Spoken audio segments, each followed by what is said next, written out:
사랑하는 중고등부 친구 여러분, 정한 시간이 되었습니다. 2022년 1월 23일 중고등부 주일 예배로 하나님 앞에 영과 진리로 또한 감사와 기쁨과 믿음의 고백을 올려드리며 하나님 앞에 예배 드리겠습니다.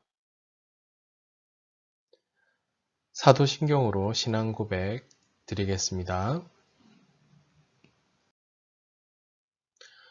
전능하사 천지를 만드신 하나님 아버지를 내가 믿사오며 그 외아들 우리 주 예수 그리스도를 믿사오니 이는 성령으로 잉태하사 동정녀 마리아에게 나시고 본디오 빌라도에게 고난을 받으사 십자가에 못 박혀 죽으시고 장사한 지 사흘 만에 죽은 자 가운데서 다시 살아나시며 하늘에 오르사 전능하신 하나님 우편에 앉아 계시다가 저리로서 산자와 죽은 자를 심판하러 오시리라.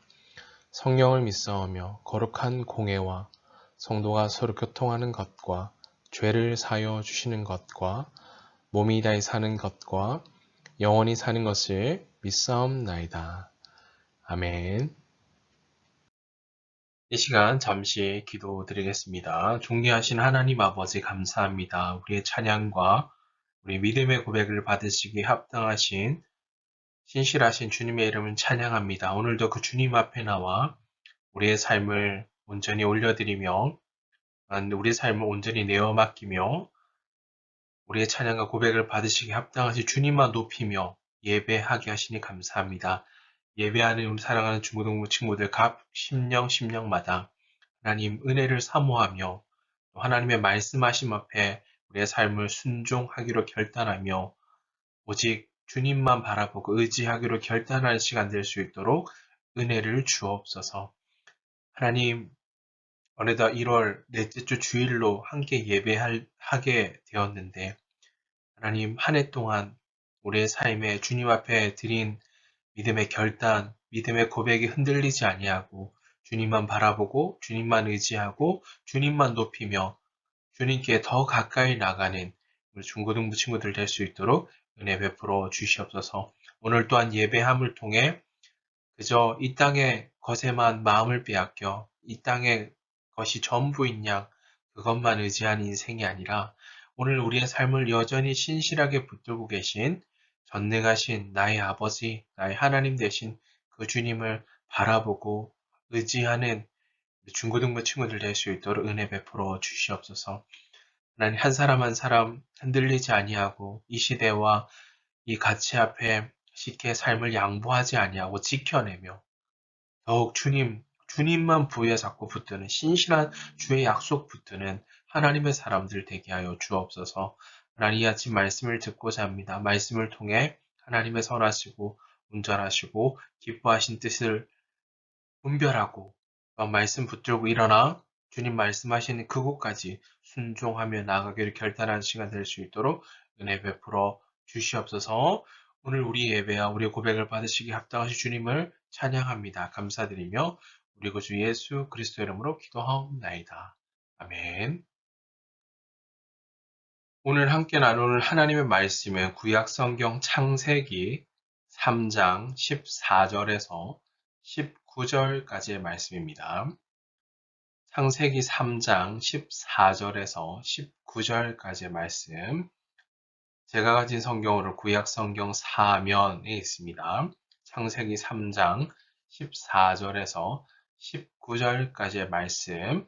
다 찾으신 줄 알고 제가 하나님의 말씀 봉독하겠습니다.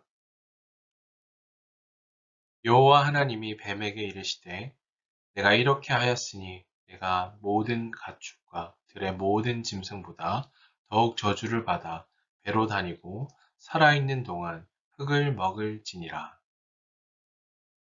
내가 너로 여자와 원수가 되게 하고 내 후손도 여자의 후손과 원수가 되게 하리니 여자의 후손은 내 머리를 상하게 할 것이요 너는 그의 발꿈치를 상하게 할 것이니라 하시고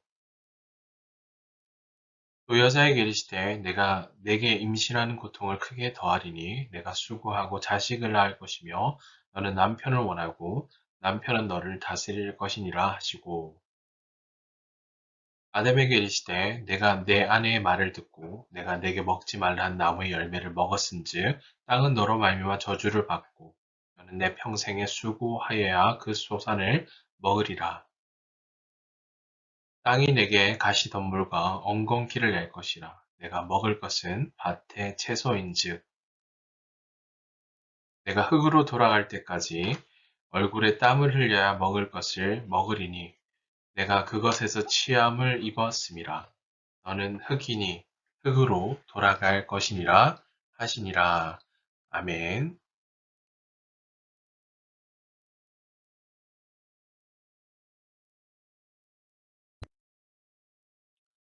타락과 복음이라는 제목으로 하나님 말씀 증거하겠습니다. 사랑하는 중고등부 친구 여러분, 2022년이 시작한 지 벌써 약 4주간의 시간이 흘러가고 있는데요.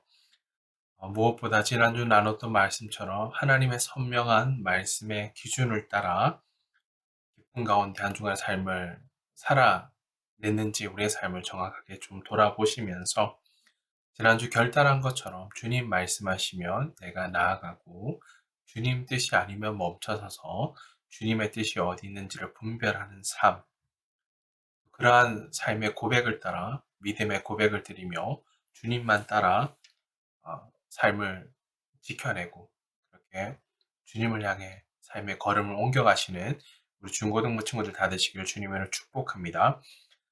자, 우리가 무언가를 지칭할 때 비슷한 것 같지만 좀 다른 표현으로 부르는 경우가 많이 있죠. 예를 들면 이런 단어가 이제 상, 또 선물이란 단어가 있는데요. 우리가 분명 같은 상황, 또 같은 물건일 수 있지만 주어진 특정한 상황에 그걸 상이라고 부를 때가 있고 혹은 선물이라고 부를 때가 있다라는 사실입니다.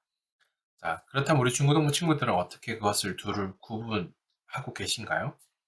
자, 상은 어떤 때 상을 받게 되죠? 뭔가 잘했을 때, 뭔가 칭찬을 받고, 뭔가 확실히 받을 만한 잘한 일이 있을 때 주어지는 것이 상인 거죠.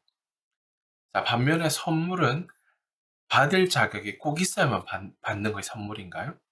그렇지 않죠. 받을 만한 자격이 없을 때도 받을 수 있고요.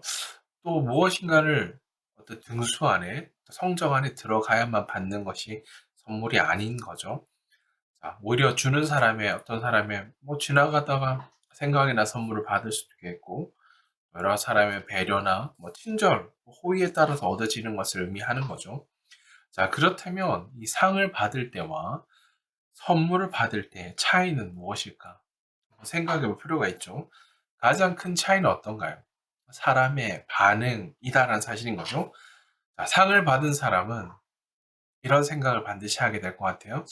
그렇지. 내가 받을 만한 자격이 있어서 받은 거니까, 당연히 내가 받을 만하니까 내가 받은 거지, 받은 거야. 내가 가진 능력이 탁월하니까, 다른 사람보다 탁월하니까 내가 받은 거지. 나의 뛰어난 실력, 노력으로 얻어진 상이기에 당연히 내가 가진 능력, 내가 그런 사람이라는 것을 드러내고 자랑한다라는 사실인 거죠. 자, 그러나 선물을 받은 사람은 어떨까요? 자신이 뭔가 잘해서 받은 것이 아니라는 것을 잘 알고 있죠. 어떤 그런 범주 안에 들어가 노력해서 받은 것이 아닌 거죠. 자, 거저 얻어진 것을 알기 때문에 오히려 상과 달리 선물을 받았을 때는 선물을 준 사람에 대한 고마움을 당연히 표시하는 건 당연하겠고요. 또 상대방을 오히려 내가 아니라 상을 그 선물을 준 사람을 높이고 또 자랑하고 고마움을 표시하게 된다라는 거죠. 아무런 조건 없이 선물을 받았기에 선물을 주신 분을 기억하고 자랑하는 건 너무나 당연한 것입니다. 자, 그렇다면 우리의 성경으로 좀 돌아와서요. 성경은 이 선물을 다른 단어로 표현하고 있어요. 성경에서는 이런 단어를 표현하죠. 그것은 바로 은혜라는 단어입니다. 성경에서 은혜란 받을 자격은 바로 하나님 우리에게 그 어떤 조건도 없이 거저 주신 선물이라는 뜻입니다. 원래 사람은 하나님의 선물을 값없이 받은 존재였죠. 우리 창세기 1장 말씀을 통해 살폈죠. 태초에 하나님이 천지를 창조하셨고 하나님이 생명의 숨을 넣어주심으로 생명이 된 하나님의 모양과 형상을 가진 최고의 걸작품이다라는 사실을 우리는 살폈죠. 우리가 무엇을 잘해서 받은 것이 아닌 거죠. 하나님이 만드신 완벽하고 아름다운 그 세상을 한 사람에게 선물로 주셨다라는 사실입니다. 그리고 대리 통치자로 그것을 다스리라 말씀하신 하나님의 청지기로 그것을 다스리는 자로 우리를 부르신 이 모든 것이 하나님 은혜다라는 사실인 거죠.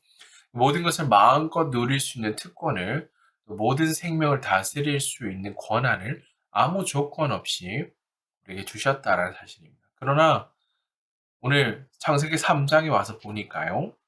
그 선을 넘은 욕심, 하나님을 향한 범죄, 불순종함을 이어졌죠. 하나님이 정령 먹으면 죽으리라 말씀하신 선악을 알게 하는 나무, 선악과를 따 먹음으로 인해 더 이상 하나님께로 나아가는 이 관계가 깨어지게 되었던 거죠. 그처럼 사람의 교만은 그들을 결국 죽음으로 이끌었다는 사실입니다.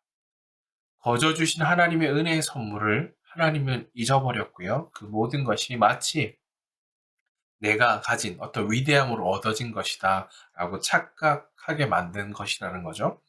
그렇게 하나님의 생명에서 끊어져 버린 아담, 하와.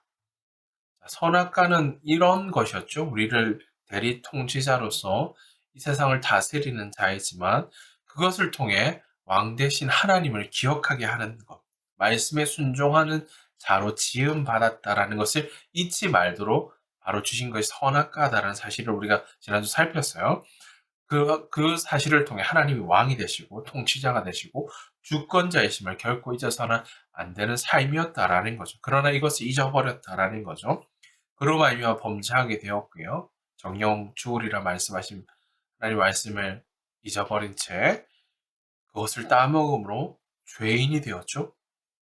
하나님의 형상과 모양을 가진 그들의 삶이 죄로 오염되어지게 되었다. 하나님과의 관계가 완전 허물어지고 깨어지게 되었다라는 사실을 오늘 말씀에 기록합니다. 그렇게 생명의 하나님과 하나님이 주신 은혜의 선물을 하찮게 가볍게 여겼던 결과를 매우 참담했다라는 사실입니다. 아무런 소망이 없는, 더 이상 이제는 죽는 일밖에 없는 그들의 삶 앞에 놓여진 결과는 이거밖에 없었어요. 그렇게 찾아온 죄의 결과에 대해 성경이 이렇게 기록합니다. 창세기 3장 16절과 17절 함께 읽어보십시다. 16절입니다. 또 여자에게 이르시되 내가 내게 임신하는 고통을 크게 더하리니 내가 수고하고 자식을 낳을 것이며 너는 남편을 원하고 남편은 너를 다스릴 것이니라 하시고 17절 아담에게 이르시되 내가 내 아내의 말을 듣고 내가 내게 먹지 말라 한 나무의 열매를 먹었은즉 땅은 너로 말미암아 저주를 받고 너는 내 평생에 수고하여야 소사를 먹으리라. 아멘. 이 말씀이 주는 의미가 무엇일까? 사실 그 열매를 선악과를 먹음으로 인해 정령 죽으리라 말씀하셨잖아요. 죽을 수밖에 없는 상황입니다. 이런 말씀 하지 않으셔도 돼요. 여기서 모든 이야기가 끝나고 성경은 더 이상 이어지지 않았더라. 창조하신 그 창조된 사람 아담과 하와가 죽게 되었더라. 이렇게 끝나버릴 수도 있다라는 거죠. 16절, 17절 말씀하신 거죠. 자, 이렇게 말씀이 주는 의미가 무엇일까? 하나님을 떠난 사람에게는 아무런 소망이 없다라는 것을 말씀하는 거죠. 자, 풍성하신 하나님을 떠난 그 결과 모든 것을 누릴 수 있는 권한, 권리, 대리 통치자로서 그것을 누리며 살아야 될 그들의 인생 삶은 이제 스스로 채울 수 없는 궁핍함, 무엇으로 채울 수 없는 마음의 공허함, 두려움, 절망, 염려, 걱정에 휩싸이게 되었던 거죠. 탐스럽고 싱그럽던 온갖 나무의 열매들을 더 이상 찾아볼 수 없었고요. 그 자리를 이전에 볼 수 없던 쓸모없는 가시덤불이 차지하고 말았다라고 기록합니다. 먹을 수 없는 엉겅퀴가 자라고요. 앞으로 살아갈 날들이 막막하게 그저 희미하게 아무것도 보이지 않는 상황이 놓이게 되었다라는 거죠. 이전에 느껴볼 수 없었던 배고픔. 그들의 삶을 고통스럽게 했지만 더 고통스러웠던 것은 하나님의 음성을 들었을 때 친밀한 하나님의 음성이 아니라 그들이 여호와 하나님의 음성을 듣고 숨었더라고 기록해. 두려움에 사로잡혔다. 외로움, 두려움, 절망감, 영혼의 굶주림을 경험하게 되었다는 거죠. 뿐만 아니라 생명의 하나님과 관계가 끊어지게 되자 그들에게는 쉽게 다치고 망가진 연약한 몸, 죽음을 맞이할 수밖에 없는 거죠. 그 죽음만이 그들의 삶 앞에 기다리고 있었다라는 거죠. 그리고 하와에게도, 여자에게도 대가를 지불해야 될 상황이 찾아오게 된 거죠. 말로 표현할 수 없는 출산의 고통이 찾아온 것이고요. 죽을 것 같은 고통을 한 번도 경험해보지 않은 고통을 경험해야만 또 다른 생명 얻을 수 있는 출산의 고통을 이전에 그런 고통을 한 번도 경험하지 않았고 알지 못한 하와에게는 너무나 큰 두려움과 공포 그 자체였을 겁니다. 또한 아담도 역시 같은 상황에 놓이게 되었죠. 자신의 온몸이 닳도록 땀을 흘리고 수고해야만 땅의 소산을 먹을 수 있다. 음식을 먹을 수 있다 말씀하시죠. 일하지 않으면 살 수 없는 수고와 고통이 아담에게 주어진 것입니다. 이처럼 죄는 남자, 여자를 막론하고 모든 사람에게 절망과 고통, 하나님과 관계 깨어짐, 사망, 죽음에 이르게 되었다라는 거죠. 우리도 마찬가지인 거죠. 성경은 우리가 그런 절망에 놓인 존재, 스스로 아무 소망이 없는 자들임을 말씀합니다. 하나님을 떠난 우리에게는 죄는 죄인이라는 그 이름, 명찰을 가슴에 붙이고 완벽한 실패, 절망의 가장 깊은 곳으로 우리를 안내할 것이다라는 사실입니다. 자, 여기서 모든 일들이 다 끝나버리고 아무 소망이 없는 죽음을 맞이해야 된다. 여기서 끝나지 않는 거죠. 여기에 놀라운 사실 한 가지가 있습니다. 그렇게 아무런 희망과 소망이 없는 우리에게 하나님이 은혜와 긍휼을 베푸시죠. 특별한 약속을 주십니다. 창세기 3장 15절 말씀입니다. 함께 읽겠습니다. 내가 너로 말하여 여자와 원수가 되게 하고 내 후손도 여자의 후손과 원수가 되게 하리니 여자의 후손은 내 머리를 상하게 할 것이요 나는 그의 발꿈치를 상하게 할 것이니라 하시고 아멘. 하나님은 그분의 사랑과 특별한 선물을 거절한 우리에게 아담과 하와에게 앞으로 이루어질 죄와 사망에 대한 승리의 이야기를 그 은혜, 구원의 그 은혜의 선물로 주고 계신다는 사실입니다. 자, 이것은 종료를 알리는 안내 소리가 울려 퍼질 때 패배감에 쓰러진 우리에게 너희가 승리했다는 생각지 못한 말씀을 하고 계신 거죠. 이미 죽음이라는 절망, 불합격 통지를 받은 우리가 펑펑 울며 후회하고 절망하고 있을 때 이제 곧 합격의 소식이 전해질 것이라는 상상도 할 수 없는 이야기를 말씀을 들려주고 계신 거죠.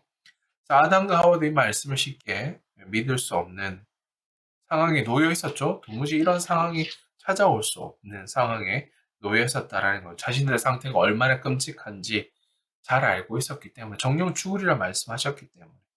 자, 그런데 하나님은 아무런 자격도 소망도 없는 아담과 하와에게 그리고 우리에게 다시 약속하고 말씀하고 계시죠. 하나님의 놀라운 선물 이미 거절했고 그분의 크신 사랑을 거절했을 뿐만 아니라 짓밟았는 듯 어떻게 그 말씀을 다시금 받아들일 수 있을까요? 자, 이 사실에 대해 우리 신약성경 로마서에 이렇게 기록합니다. 로마서 5장 8절 말씀 함께 읽겠습니다. 우리가 아직 죄인 되었을 때 그리스도께서 우리를 위하여 죽으심으로 하나님께서 우리에 대한 자기 사랑을 확증하셨느니라. 아멘. 자, 쉽게 설명하면 이런 말씀입니다. 우리가 충분한 자격이 있어서 혹은 사랑받을 만하기 때문에 하나님이 사랑한 것이 아니다라는 거죠. 또한 우리가 그런 사랑을 받을 만한 자격이 있어서 그런 것은 더욱더 아니다라는 거죠. 그저 하나님의 사랑이 조건 없이 우리에게 주어졌다라 사실을 말씀하는 거죠. 우리가 사랑스럽지 않은 죄인일 때도 우리를 위해 새로운 약속, 곧 복음을 우리에게 주신다라고 말씀하십니다. 사랑하는 중고등부 친구 여러분, 자, 하나님은 아담과 하와를 말씀하심을 따라, 약속하신 말씀을 따라 죽이시고 심판하심으로 모든 것을 끝내실 수도 있으셨지만 하나님은 구속의 은혜, 구원의 은혜, 긍휼을 베풀어 주심으로 회복의 길을, 새롭고 산 길을 열어주셨죠. 창세기 3장 15절 말씀 읽었던 것처럼 자, 이 말씀은 신학적 용어로 원복음, 원시복음이라는 이런 용어를 붙일 수가 있는데요. 그런 구절인데요. 성경이 기록된 첫 번째 복음이다라는 의미, 원복음, 원시복음이라는 의미예요. 자, 사람의 실패에도 하나님은 결단코 실패하지 않으시고 신실하신 하나님의 약속을 따라 그 약속을 반드시 이루시는 분이 바로 하나님이심을 말씀해 주고 계시고요. 또한 하나님 나라, 창조하신 그 하나님의 나라, 그 하나님 나라를 그 나라가 무너지지 않고 계속해서 하나님은 섭리하시고 역사하시고 인도하시며 이끄시며 일하심으로 하나님의 나라를 세워 가신다라는 것을 말씀하십니다. 죄인인 우리가 구원받을 유일한 길, 새롭고 산 길, 이를 우리에게 열어주신다라는 거죠. 우리가 실패하고 깨어지고 모든 것이 다 끝났다라고 말하는 그 순간, 그곳에서 하나님은 구원의 은혜와 약속을 주심으로 바로 누구를 통해? 바로 예수 그리스도를 통해 구원을 베풀어 주시는 분이심을 우리에게 말씀해 주십니다. 우리 이것을 잊지 말아야 되겠죠? 그렇다면 한 주간 이 말씀을 굳게 붙잡고 우리 어떤 삶으로 살아내야 될까요? 구원의 은혜와 사랑을 베풀어 주신 하나님께 우린 감사와 감격의 기쁨, 행하고 차갑고 그냥 우리는 주일만 흉내내는 그냥 나와서 자리만 지켜낸 종교인이나 그런 예배를 흉내내는 자들이 아니라고 말씀드렸어요. 우리 안에 있어야 될 그 구원의 감격, 기쁨의 고백, 감사의 고백이 우리 가운데 있어야 된다라는 거. 그것을 하나님께 올려드리는 삶이어야 한다라는 거죠. 그리고 내가 만든 이 귀한 복된 소식, 그래서 나만 아는 것이 아니라 내 안에 머물러 있는 것이 그것을 증거하고 선포하는 복된 사명자의 삶을 살아가도록 우리 삶을 드려야 한다는 거죠. 우리를 향한 은혜와 구원의 선물을 그저 거저 주신 그 은혜의 선물을 하나님 내가 아는 그 하나님을 내가 서 있는 삶의 현장, 가정, 학교, 부르신 모든 현장 속에서 자랑하고 전하는 복된 이 사명자 삶을 감당한 하나님의 메신저, 사명자 그리스도인 하나님의 사람들 다 되시길 주님으로 축복합니다. 또한 우리는 하나님의 구원의 선물, 예수 그리스도의 이름을 선물로 받은 것을 기억하고 감사하는 삶을 살아가야 되겠죠. 자, 그래서 이것을 매 순간마다 기억하고 또 내 안에서 찬양의 고백 올려드리며 아침에 일어날 때든 밥을 먹을 때든 잠자리에 들 때에는 늘 하나님을 기억하는 그 은혜를 기억하는 삶을 살아가야 한다는 사실입니다. 또한 기도하며 우리에게 주신 그 구원이 하나님 은혜의 그 선물임을 고백하며 감사와 감격과 기쁨으로 충만한 가득한 삶이 되시기를 또 그리고 그러한 감사들을 하나님의 그 사랑과 놀라운 역사를 입술로 고백하고 찬양하는 우리 중고등부 친구들 다 되시길 주님으로 축복합니다. 자, 이번 한 주간 다시 한번 죄인인 우리를 구원하시기 위해 값없이 조건 없이 거저 주신 하나님의 은혜, 바로 독생자이신 예수 그리스도를 보내주신 하나님의 은혜를 기억하고 감사하며 살아가는 우리 중고등부 친구들 삶이 되시기를 주님의 이름 축복합니다. 자, 마지막으로 따라서 고백해 보십시다.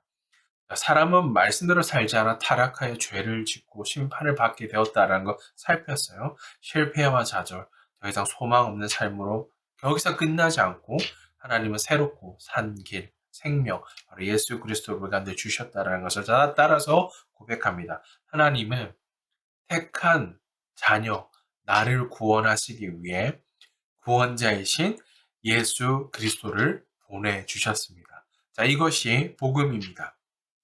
이것이 하나님의 사랑과 은혜입니다. 아멘. 기도하겠습니다. 존귀하신 하나님 아버지, 우리가 죄인 되었을 때 사랑받을 만한 자격이 없고 죄로 말미암아 죽을 수밖에 없는 우리에게 한 분밖에 없는 아들 예수 그리스도를 우리 가운데 내어 주심으로 사망에서 생명으로 또한 소망을 품고 하나님을 찬양하며 구원의 감격과 기쁨의 고백을 가지고 하나님과의 깨어진 관계를 회복하게 하시니 감사합니다. 우리에게 베풀어 주신 구원의 은혜와 신실하신 약속의 말씀을 주신 하나님 아버지를 믿음으로 바라보며 감사와 찬양의 고백을 드리는 중고등부 친구들 되게 해주시옵소서. 주님, 우리 중고등부 친구들 한 사람 한 사람 날마다 신실하신 하나님의 말씀에 순종함으로 하나님의 선하시고 온전하시고 기뻐하신 뜻을 따라 순종하는 삶을 날마다 살아가게 해 주옵소서. 그리고 내가 만난 진리와 생명과 소망 되신 복된 소식, 복음을 증거하는 복된 사명자, 하나님의 청지기 그리스도인 하나님의 사람들로 세워 사용해 주옵소서. 감사드리며 우리 구주 예수 그리스도 이름으로 기도하옵나이다. 아멘. 이제는 우리 구주 예수 그리스도의 은혜와 하나님 우리 아버지의 크신 사랑하심과 성령의 위로인도 교통하심이 주께 마음을 다해 경배함으로 우리가 아직 죄인 되었을 때 우리에 대한 자기 하나님의 사랑을 아들이신 예수 그리스도를 통해 구원의 은혜와 사랑을 베풀어 주셨음을 믿음으로 고백하고 붙들므로 감사와 감격의 그 기쁨의 고백을 올려드림으로 복된 복음 증거자로 사명자로 살기로 결단하는 사랑하는 중고등부 친구들 머리 위에 그들을 부르시고 세우신 삶의 현장 가운데 이제로 영원토록 항상 함께 있을지어다. 아멘. 네, 사랑하는 중고등부 친구 여러분, 예배를 마쳤습니다. 한 가지 광고를 드리겠는데요. 다음 주 1월 30일 주일에는 중고등부 전체 출석 주일로 지키려 합니다. 그동안 함께 예배를 현장에 드리지 못한 친구들을 예배 현장에 초대하고요. 함께 나와 하나님을 높이고 예배하고 또 서로 만남을 통해 함께 교제하는 시간을 가지려고 하니까 예배 자리에 꼭 나와 주시기를 여러분 초대하고 기도합니다. 다음 주에 꼭 만날 수 있기를 기다리고요. 꼭 참여해 주시기를 부탁드립니다. 여러분 사랑하고 축복합니다.